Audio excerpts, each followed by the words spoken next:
Hisham इब्ने Utba और उनकी फौज को शाम से आने में देर हो रही है। हमने अपने लोगों को बड़ी उम्मीद दी है कि उनके साथ 6000 आदमी हैं और हम जंग के तीसरे दिन दुश्मनों से अलकादिसिया में मिलने वाले हैं। हम नहीं चाहते कि लोगों के दिल में कोई शक हो। मेरा ख्याल है कि आप चुपचाप अलकादिसिया के पीछे चले जाएं और रात के इस पहर में दुश्मनों को पता भी न चलेगा। और जब दिन का सूरज निकले तब आप एक के बाद एक 100 की तादाद में आए, जैसा कि हमने पहले किया था। अगर हिशाम आते हैं तो अच्छी खबर है, और अगर नहीं तो हम लोगों की उम्मीद बांध सकते हैं। आप सब बहुत बहादुरी से लड़े। अल्लाह आपको इसका अजर देगा। अल्लाह आपकी सारी परेशानियों को दूर करे। सब्र रखें और अल्लाह से दुआ करते रहें।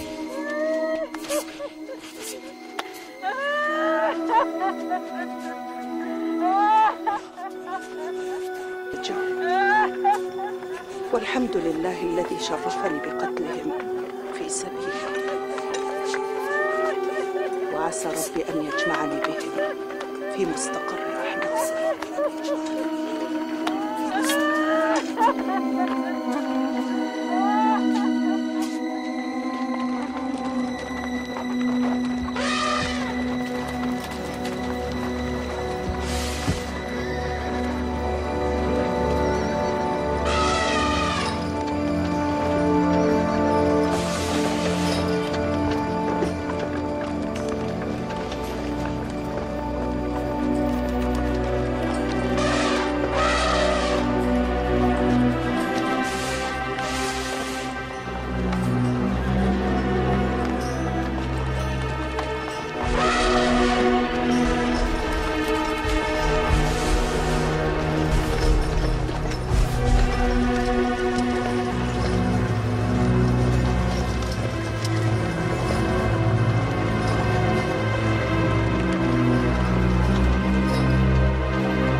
वो देखो, हिशाम इब्ने उतबा का एक और लश्कर आ गया।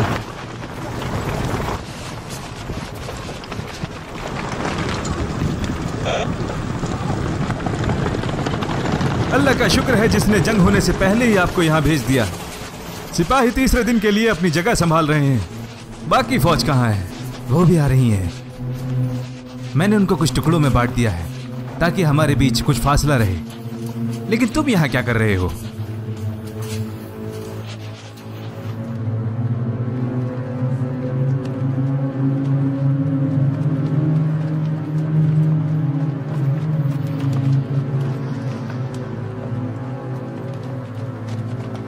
ये सही तरकीब है। मैं भी अपनी टुकड़ी के साथ यही करूंगा। चलो अब आगे बढ़ें।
मुझे हाथियों के बारे में कुछ मालूमात करनी है। उन सिपाहियों को मेरे पास भेजो जो यहाँ से ताल्लुक रखते हो, अभी।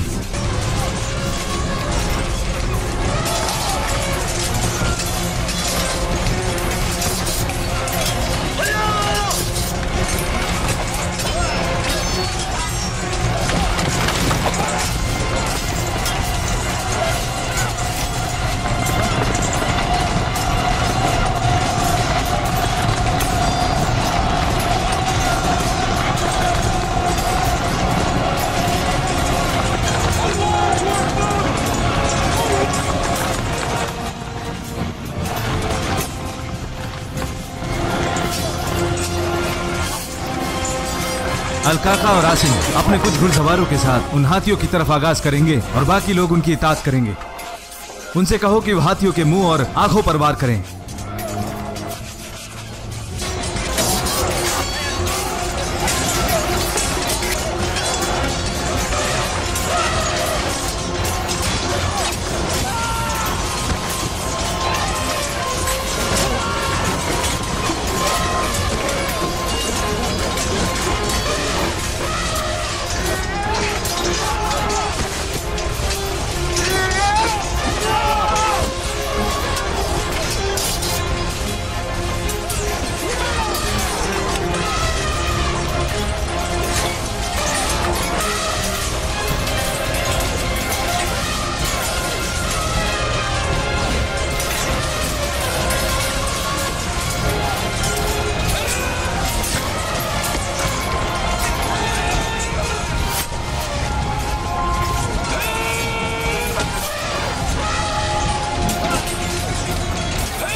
आप लोग कहां से आ रहे हैं? नज़्द, क्या आप लोगों के पास इराक से कोई खबर है या अल-कादिसिया के लोगों की? हम लोग जहां भी गए हर कोई हमसे इस खबर के बारे में पूछ रहा है, जैसा आपने पूछा।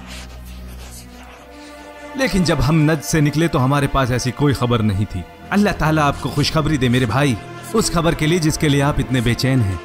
इंशाअल्लाह, इंशाअल्लाह।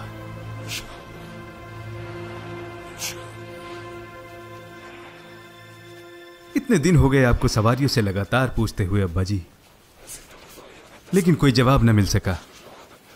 दोपहर का वक्त है और शदीद गर्मी है। क्या बेहतर नहीं होगा कि आप घर जाकर उस खबर का इंतजार करें जो हमारे लिए खुशखबरी लेकर आएगी इंशाअल्लाह।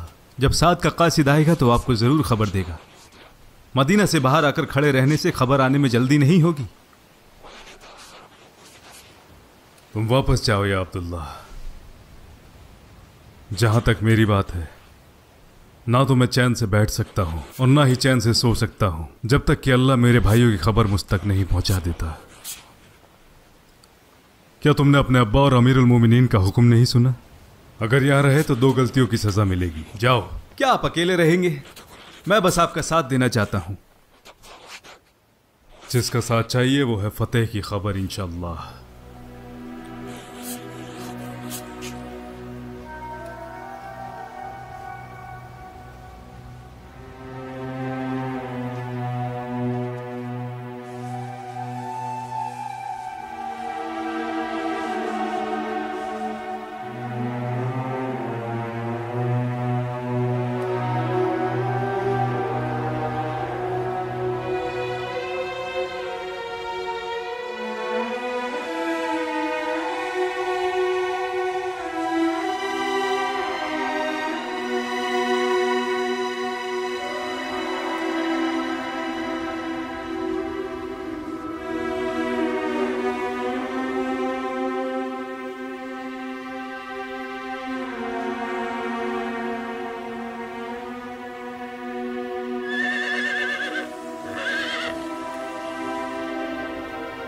भला तुम कहां से आ रहे हो?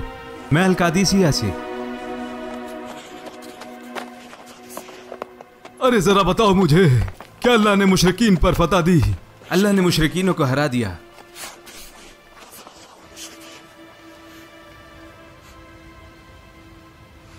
हम पर 4 दिन बड़े शदीद गुजरे। हाथियों से जंग में हमें खासी परेशानी आई, जब तक कि अल्लाह ने उनके खिलाफ हमें मदद न भेजी। उनके सिपह सालार का क्या? रुस्तम मार दिया गया जैसे बाकी सिपह सालार मार दिए गए। साद ने उन लोगों को पकड़ने का हुक्म दिया जो भाग गए।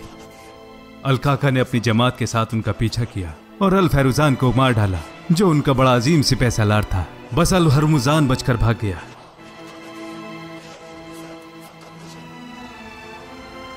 आठ 8,500 लोग मारे गए।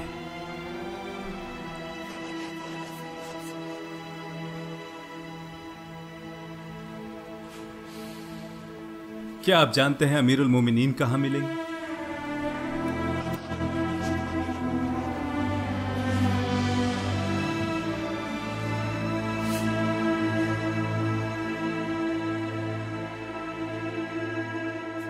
फौरन यहां से निकलने की तैयारी करो, हमें जाना होगा। अगर मेरे लिए सल्तनत में लड़ने के लिए कुछ भी बचा होता तो मैं जरूर लड़ता, मगर अब इस डूबती सल्तनत में मरने का कोई फायदा नहीं। तो और क्या, मैं आम लोगों के बीच छिपकर जी रहा था, इसलिए कि कोई मेरे खानदान और खुसरो के बीच रिश्ता न जान सके, ताकि खुसरो के रिश्तेदार मुझे न मार सके जैसे उन्होंने मेरे अब्बा को मारा था और एक दूसरे का कत्ल किया। अब जब इस सल्तनत में कुछ बाकी न रहा सिवाय मौत और बोझ के, तब वो मुझे यहां लाए और इस तख्त को मेरे हवाले कर दिया कि इस तख्त पर बैठने वाला मारा जाएगा। फिर भी उन्होंने कुछ नहीं किया और इस तखर में मुझे मारने की कोशिश की और अरबों के हाथों अलमदाइन में मुझे मरने के लिए छोड़ दिया गया।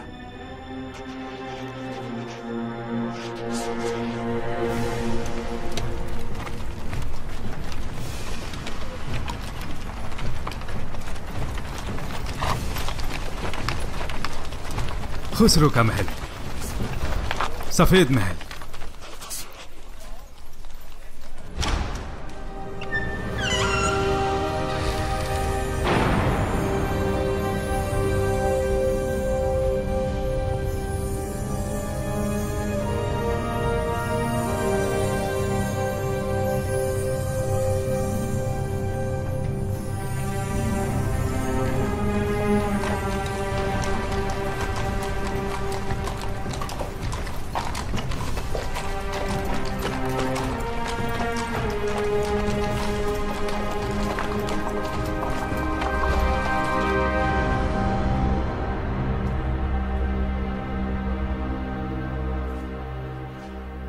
हमेशा अल्लाह का जिक्र करो और उसकी तारीफ करते रहो और अल्लाह के सामने एजाजी से पेश आना।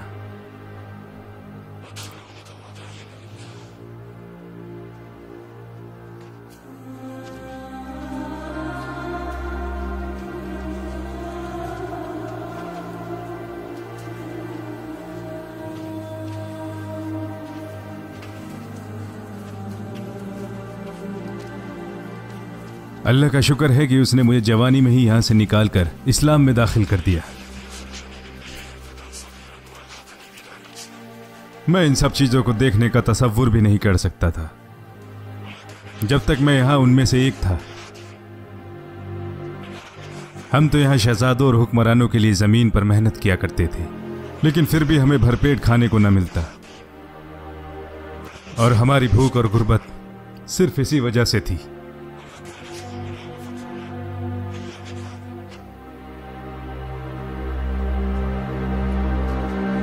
जिन लोगों ने यह सामान भेजा है वो यकीनन काबिल एतबार हैं। आपने अपना दामन खयानत से बचाया है, इसलिए रियाया ने भी। अगर आपने अपने लिए कुछ लिया होता तो रियाया भी ऐसा ही करती।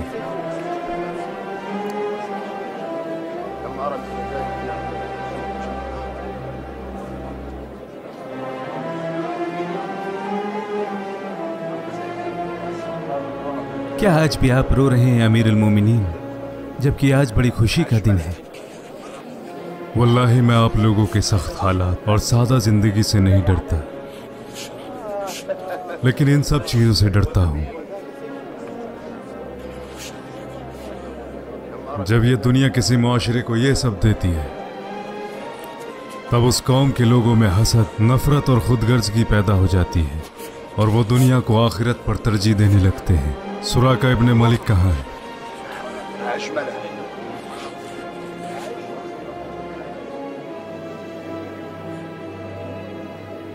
मैंने उसे बुलाने के लिए भेजा था, वो आ गया। क्या बात है?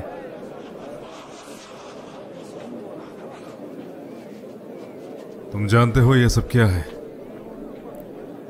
भला मुझ जैसा बद्दू क्या समझे ये सब क्या है? खुसरो का ताज, कपड़े, कंगन और कमरबंद है।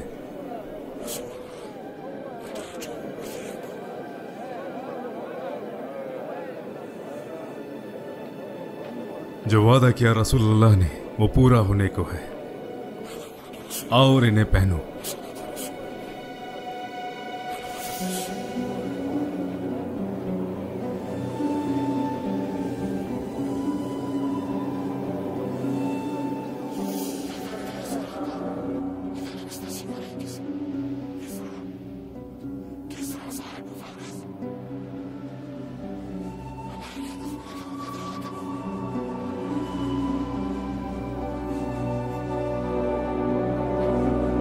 वापस जाओ।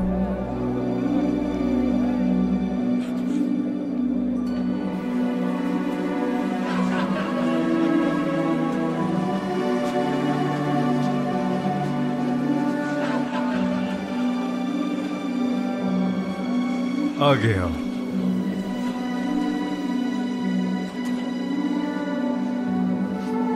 ठीक है, ठीक है। मुदलिस कबीले के एक बद्दू ने किसरे का ताज, जूते, कमरबंद और तलवार पहनी है। वो भी दिन आएगा सुराका, जब खुसरो और उसके लोगों की पोशाक पहनने पर तुम्हें और तुम्हारे कबीले को इज्जत और शर्फ दिया जाएगा। लेकिन जो कुछ अल्लाह का है वो बहुत बेहतर है। अब इन्हें उतारो। ये मेरे नहीं है। तुम्हारा सिर्फ इन्हें पहनने का हक था, जैसा अल्लाह के नबी ने वादा किया, और बाकी चीजों की तरह ये सब मुसलमानों का है। जो कुछ भी अल्लाह ने हमें दिया है हर किसी को उसका हिस्सा मिलेगा। उतारो।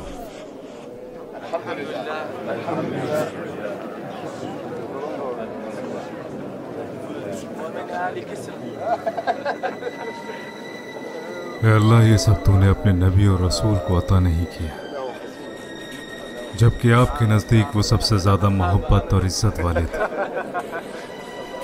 ये सब तूने अबू बकर को अता नहीं किया, जबकि आपके नजदीक वो हमसे ज्यादा मोहब्बत और इज्जत वाले थे।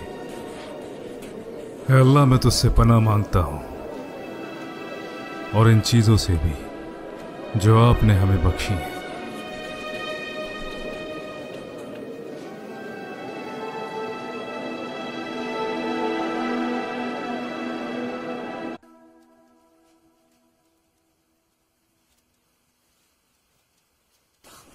क्या आप मस्जिद जा रहे हैं ये पहनकर?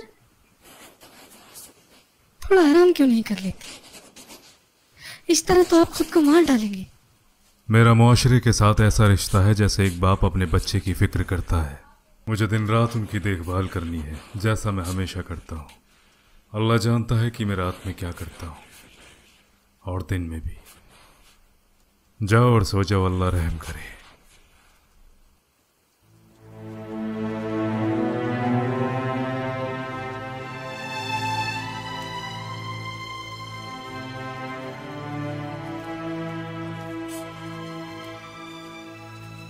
ये रात कितनी लंबी हो चली है, अब तो ये तारे भी चलने लगे हैं, और यहाँ मैं अपने खाविंद के लिए बेचैन हूँ। नींद भी नहीं आती। जब वो मेरे पास होते थे तो उनका चेहरा चांद की तरह चमकता था। अगर उस खुदा का खौफ ना होता तो ख्वाहिशों को दबाना बड़ा मुश्किल हो जाता।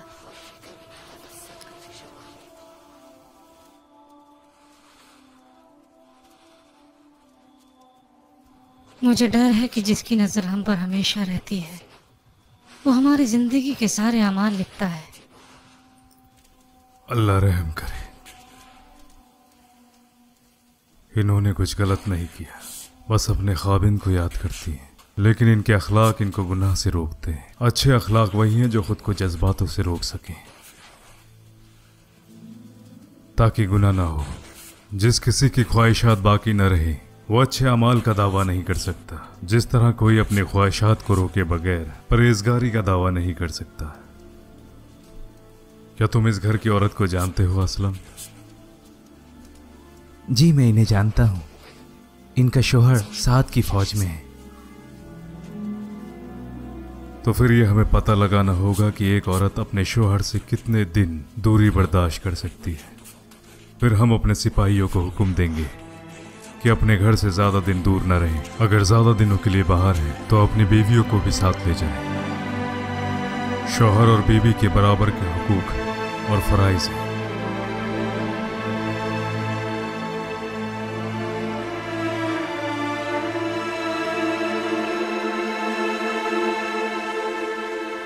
अल्लाह का शुक्र है जिसने हमें मुल्क फारिस और शाम अता किया। यही सही वक्त है जानने का कि मुसलमानों के बीच माल कैसे तकसीम किया जाए, उस दस्तावेज के हिसाब से जो हम सब जानते हैं। हर किसी को अपने हक मालूम है। जो भी माल आता था अबू बकर उन्हें लोगों में बराबर बराबर तकसीम कर दिया करते थे। उन्होंने इस बात का ख्याल नहीं किया कि इस्लाम में भला पहले कौन दाखिल हुआ और कौन बाद में। उन्हें यकीन था कि इस सिलसिले में अल्लाह ही बेहतर जानता है, वो गफूर रहीम है। लेकिन मेरा नजरिया अलग है। मैं उन्हें बराबर नहीं समझता जो रसूलुल्लाह के साथ लड़े और जो उनके खिलाफ लड़े। ना ही मैं फतेह मक्का के बाद वाले मुसलमानों को पहले वालों पर तरजीह देता हूँ। मेरी नज़र में पहले मुसलमानों की अहमियत ज़्यादा है। उन्होंने कुर्बानी दी इस्लाम के लिए, जो किरदार निभाया इस्लाम के लिए, अपना खून बहाया इस्लाम के लिए। अल्लाह, अगर मैं जिंदा रहा तो जबले सना पर भेड़े चराने वाले को भी इस माल से हिस्सा मिलेगा। आप क्या सोचते हैं? यह हम आप पर छोड़ते हैं।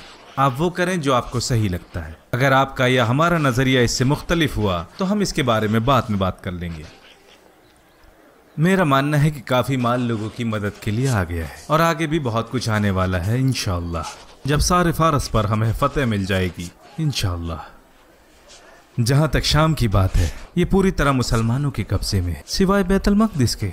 और मेरा यकीन है कि अल्लाह जल्दी ही हमें इस पर गालिब करेगा।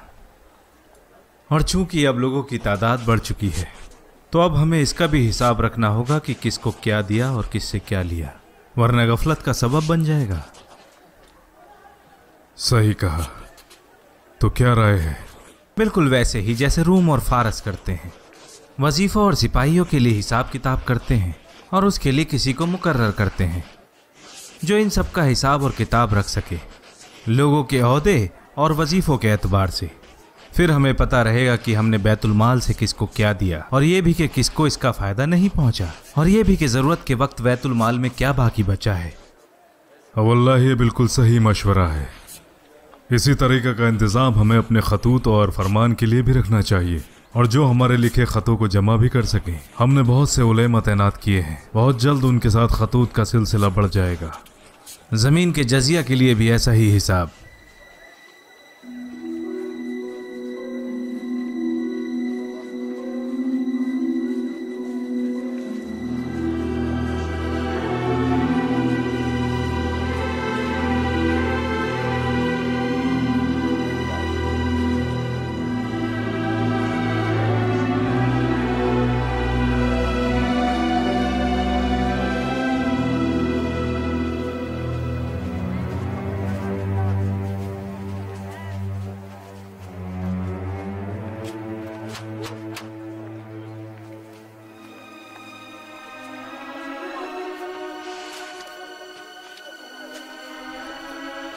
पहनने के लिए कुछ कपड़े और माल अमीरुल मोमिनीन की तरफ से,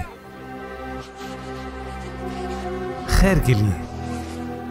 और उन्होंने साथ को भी लिखा है कि आपके शौहर को छुट्टी दे दें। और तो और उन्होंने शादीशुदा सिपाहियों के लिए हुक्म जारी किया है कि वो 4 महीने से ज्यादा घर से दूर न रहें। कमाल है, उन्हें मेरे हाल की खबर कैसे हुई?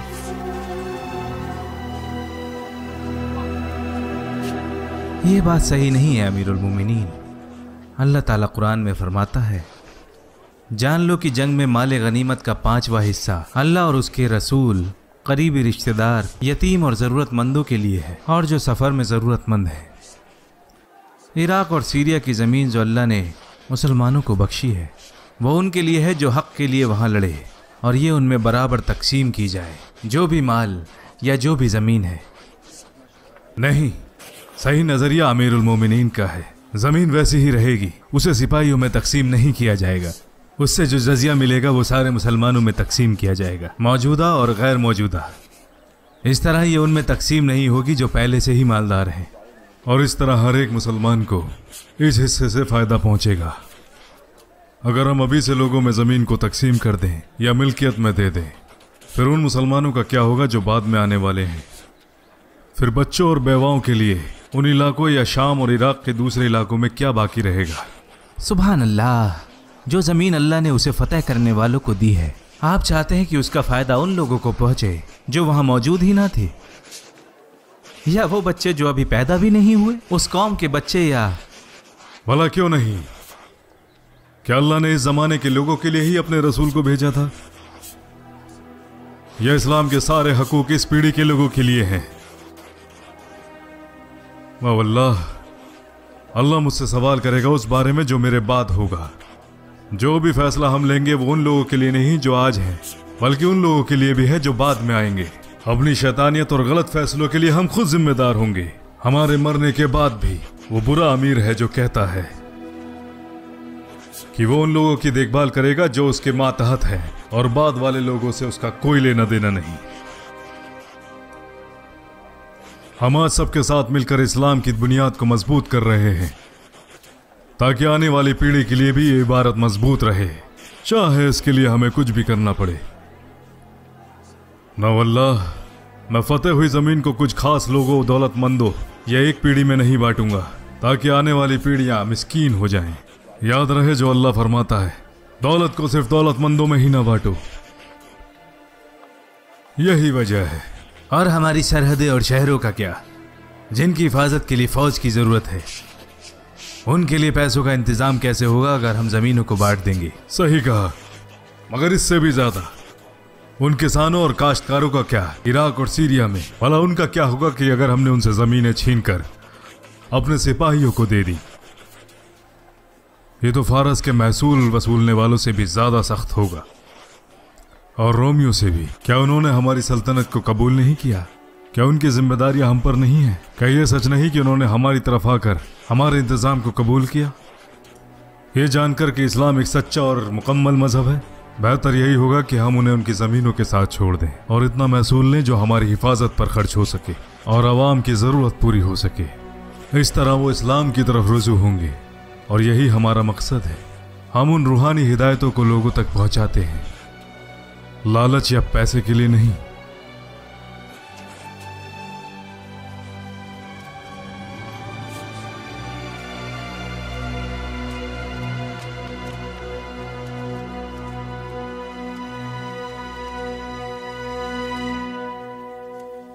या अमीर अल-मोमिनीन, कारोबारियों का एक काफिला मदीना में आया है, तो आज रात उनकी हिफाजत के लिए आप मेरे साथ चले।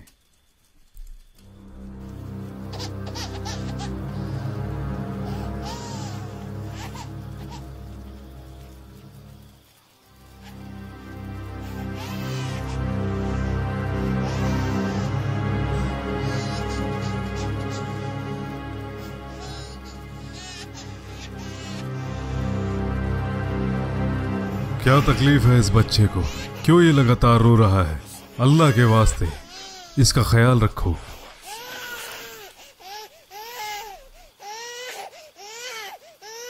भला कैसी माँ हो तुम जो इस छोटे बच्चे का ख्याल तक नहीं रख पा रही हो? ये बेचारा कब से रो रहा है। मैंने तुमसे कहा इसको चुप कराने के लिए, लेकिन तुम कुछ नहीं कर रही हो। या अब्दुल्ला, मैं इससे दूध छुड़ाने की कोशिश कर रही हूँ, लेकिन ये नहीं मान रहा। क्या उम्र है इस बच्चे की? ये 6 महीने का है।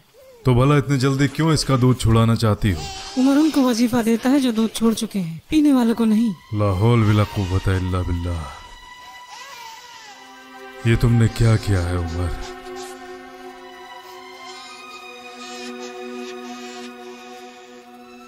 सुनो, इसका दूध छुड़ाने की कोशिश ना करो। मैं जमानत देता हूं कि उमर अपना फैसला बदल लेगा।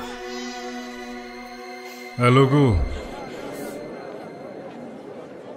मैंने उन बच्चों के लिए वजीफा मुकर्रर किया जो दूध छोड़ चुके हैं, उनके लिए नहीं जो माँ का दूध पी रहे हैं। मैंने अपना फैसला बदल दिया है, तो अपने बच्चों को दूध छुड़ाने की जल्दी ना करना। ये वजीफा सभी के लिए है। हम इसकी रकम बढ़ा देंगे जैसे बच्चा बड़ा होता है या उसकी जरूरत के हिसाब से। या असलम, पूरे मदीना में इसका मुनादिरा करवा दो।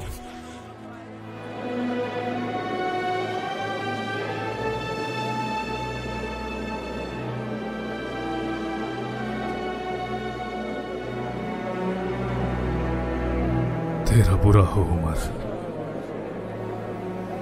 कितने ही छोटे बच्चों को तूने मार डाला।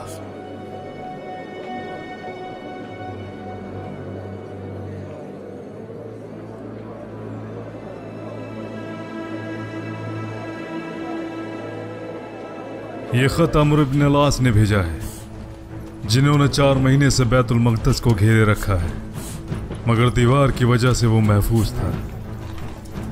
रूमी सिर्फ सलार जो इसकी हिफाजत करता था, मदद न मिलने के बाद वो मिस्र जा चुका है। उस शहर के लोगों और हुक्मरानों ने हमारे साथ मुआहदा करने की बात कही है। हालांकि उन्होंने एक शर्त रखी है कि मैं खुद जाकर उस अमन के मुआहदे पर मोहर लगाऊं। आपकी क्या सलाह है? अगर हम मुआहदा ना करें तो भी वो इस हालत में नहीं कि शहर को बचा सकें, जबकि रोम की फौजें वहां से जा चुकी हैं। मेरा मानना है कि आप वहां ना जाएं। उन्हें जल्दी इल्म हो जाएगा कि आप उन्हें कोई आला मकाम नहीं अता करने वाले, बल्कि उनसे जंग के लिए तैयार हैं। वो दिन दूर नहीं जब जल्द ही वो इसे कबूल करेंगे और अम्र के साथ मुआहदा कर लेंगे। मेरा मानना है कि आप वहां खुद जाएं और अमन का करारनामा करें, जैसी उन्होंने इल्तिजा की है। वो अमीरुल मोमिनीन के साथ अमन के करारनामे को मजबूत करना चाहते हैं, ताकि मुतमईन हो जाएं कि उनकी हिफाजत और उनके चर्चों की हिफाजत और उनकी इबादत कायम रहे। इस बात की तस्दीक करना चाहते हैं कि मुसलमान उनसे किए गए मुआहदे को तोड़ न दें। आपको वहां जाना चाहिए। अल्लाह पर रहम करें।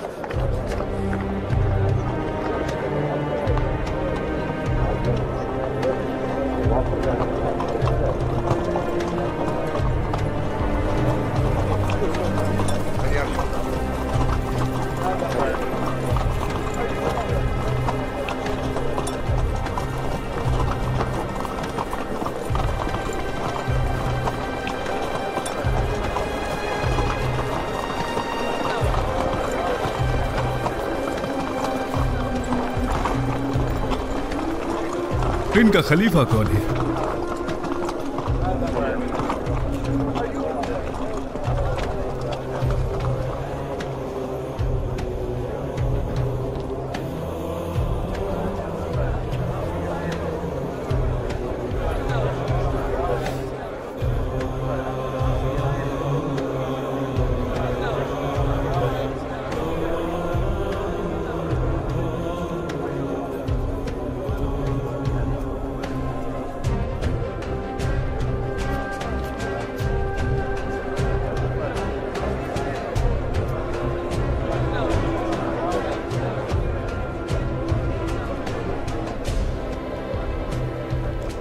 अहलन, आपका खैर मकदम है खलीफा।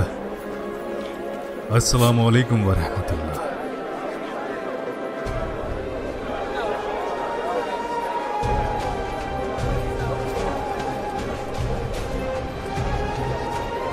ये तो बादशाह की तरह दिखते ही नहीं।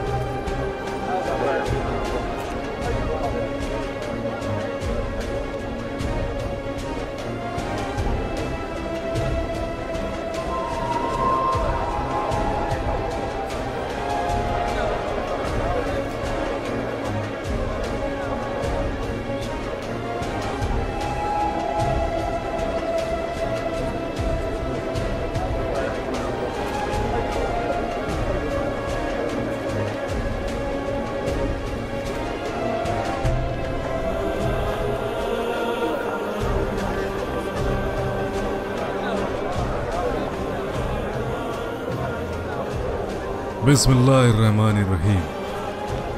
अल्लाह के हुक्म से उमर इब्न अल-खत्ताब करारनामे की शर्तें मंजूर करता हूँ। बैतुल मक़दस के लोगों के साथ इन लोगों की पूरी हिफाजत और अमन का ख्याल रखा जाएगा। इनके माल, इनकी इबादतगाह और इनके सलीब, जो भी बीमार और सेहतमंद अपने दीन में यकीन रखते हैं, इनकी इबादतगाहों को न तोड़ा जाएगा, न कब्जे में लिया जाएगा, ना ही उसे बांटा जाएगा और ना ही इनके इलाकों को नेस्त नाबूद किया जाएगा। ना ही इनका कोई सलीब या माल इनसे दूर किया जाएगा। इनका दीन छोड़ने के लिए इनको मजबूर ना किया जाएगा, ना ही इनमें से किसी को नुकसान पहुंचाया जाएगा। मैं इस दस्तावेज के शर्तों की पाबंदी करता हूँ। हम इन्हें अल्लाह का वादा, रसूलुल्लाह की दिम्मा, खलीफा का दिम्मा और मुसलमानों का दिम्मा देते हैं।